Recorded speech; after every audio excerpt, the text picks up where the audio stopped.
Halo semuanya, selamat pagi, siang, sore, atau malam.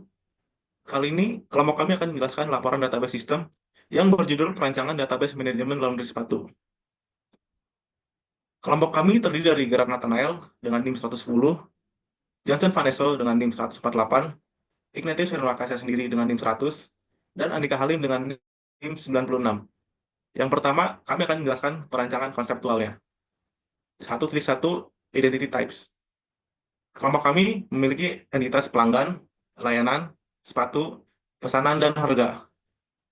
Entitas pelanggan itu berisi daftar pelanggan yang menggunakan jasa layanan OK Laundry.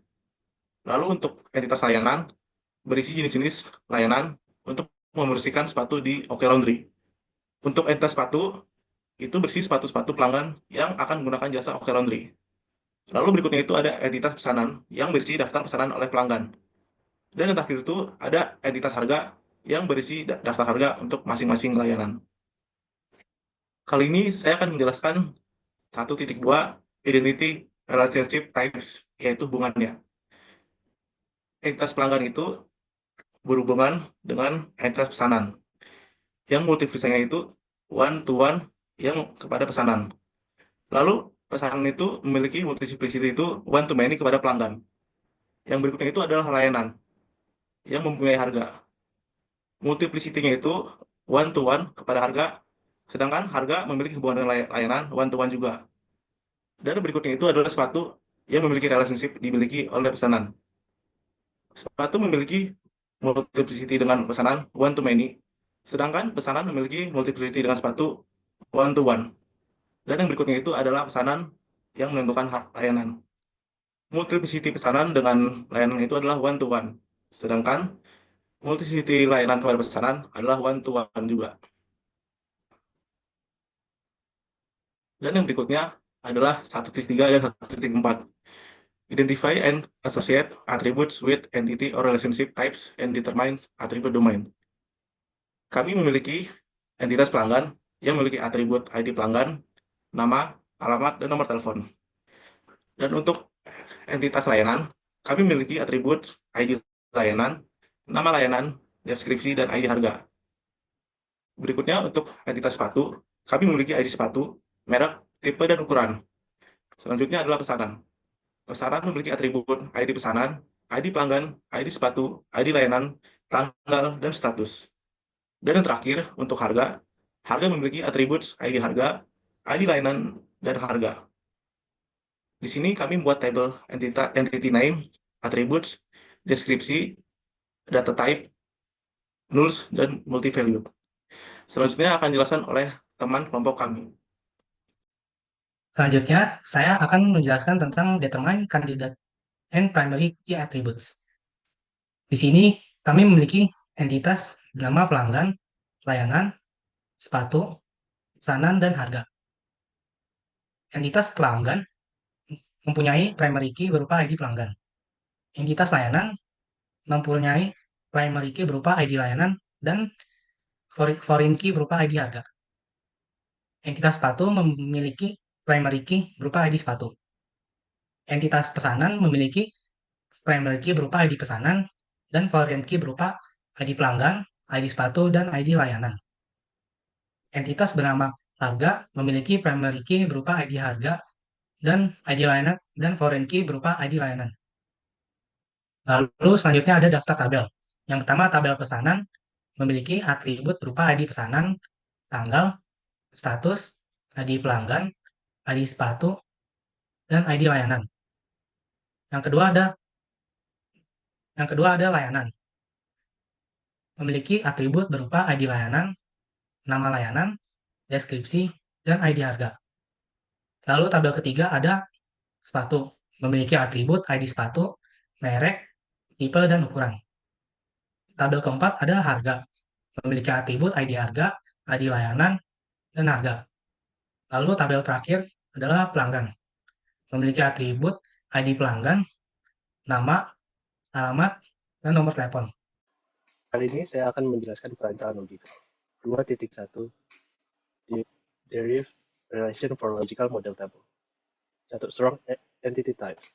Entity yang bisa berdiri sendiri dan memiliki primary key. Ada pelanggan. ID pelanggan, nama, nomor telepon. Primary key-nya ada di ID pelanggan. Di tabel layanan, kita ada ID layanan, deskripsi, ID harga. Primary key-nya di ID layanan. Untuk sepatu kita ada ID sepatu, merek, tipe, dan ukuran. Primary key-nya ada di ID sepatu. Harga, ada ID harga, ID layanan, dan primary key-nya ada di ID harga. Yang kedua ada weak entity types. Entitas yang tidak bisa berdiri sendiri dan tidak memiliki primary key, yaitu di pesanan. Ada ID pesanan, ID pelanggan, ID sepatu, ID layanan, tanggal, status. Perancangan logikal 2.2 validation using normalization. Normalisasi 1NF, yaitu menghilangkan composite dan multi-value. Tidak ada atribut composite atau multi-value, yakni tidak ada perubahan pada tabel awal untuk key untuk 1NF. Seperti ini tabelnya. Functional dependency atau ketergantungan fungsional, yaitu ID pelanggan berhubungan dengan ada nama, alamat, nomor telepon. ID sepatu berhubungan dengan merek, tipe sepatu, ukuran. ID layanan berhubungan dengan nama layanan dan deskripsi. ID harga berhubungan dengan harga. ID pesanan berhubungan dengan ID pelanggan, ID sepatu, ID layanan. Tanggal, status. Normalisasi 2NF, yaitu menghilangkan ketergantungan parsial. Semua atribut yang bukan kunci hanya boleh bergantung pada atribut kunci. Jika terdapat ketergantungan parsial, atribut tersebut harus dipisahkan ke tabel lain, yaitu merevisi tabel layanan dan harga. Membuat tabel baru dari tabel harga dan layanan, sehingga total ada 6 tabel. Normalisasi 3NF, yaitu tidak ada perubahan dari 2NF. Mungkin ini tabel yang kita buat. Pada slide ini, kita telah membuat tabel ke dalam SQL dan berikut kodenya. Yang pertama, kita membuat tabel pesanan yang memiliki atribut seperti ID pesanan, ID pelanggan, ID sepatu, ID layanan, tanggal, dan status. Untuk tipe datanya, kita membuat ID pesanan, ID pelanggan, ID sepatu, ID layanan, dan status sebagai varchar 2. Dan tanggal bertipe data date. Yang kedua, kita membuat tabel pelanggan yang berisi atribut ID pelanggan, nama, alamat, dan nomor telepon. Untuk tipe datanya, kita membuat varchar 2 juga. Lalu kita membuat tabel sepatu yang memiliki atribut ID sepatu, merek, tipe, dan ukuran, yang memiliki tipe data sebagai varchar 2. Kita membuat tabel layanan yang memiliki atribut ID layanan, nama layanan, deskripsi, yang bertipe data varchar 2. Harga layanan memiliki atribut ID layanan dan ID harga, yang bertipe varchar 2. Tabel harga yang memiliki atribut ID harga dan harga, yang bertipe varchar 2. Di sini berupa data-data yang telah kita masukkan ke dalam tabel, ke dalam masing-masing tabel. Berikut tabel-tabel yang setelah kita buat. Ada tabel pesanan,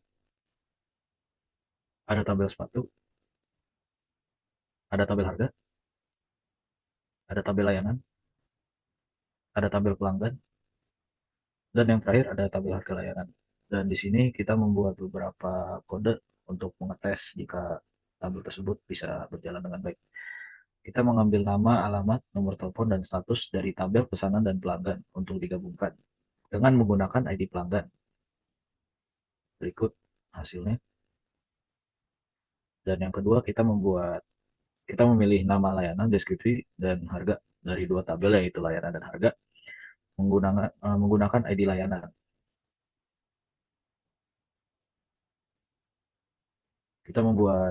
Yang ketiga, kita membuat memilih nama, ID layanan, tanggal, dan status dari 2 tabel yang berbeda, yaitu pelanggan dan pesanan, dengan menggunakan ID pelanggan, dan kita urutkan menurut tanggalnya masing-masing. Berikut hasilnya. Lalu kita ada memilih merek, tipe, dan deskripsi dari 3 tabel yang berbeda. Berikut hasilnya. Dan yang terakhir kita membuat nama layanan, dan harga digabungkan dari 4 tabel yang berbeda. Berikut hasilnya. Sekian dari kelompok kami. Terima kasih sudah menonton.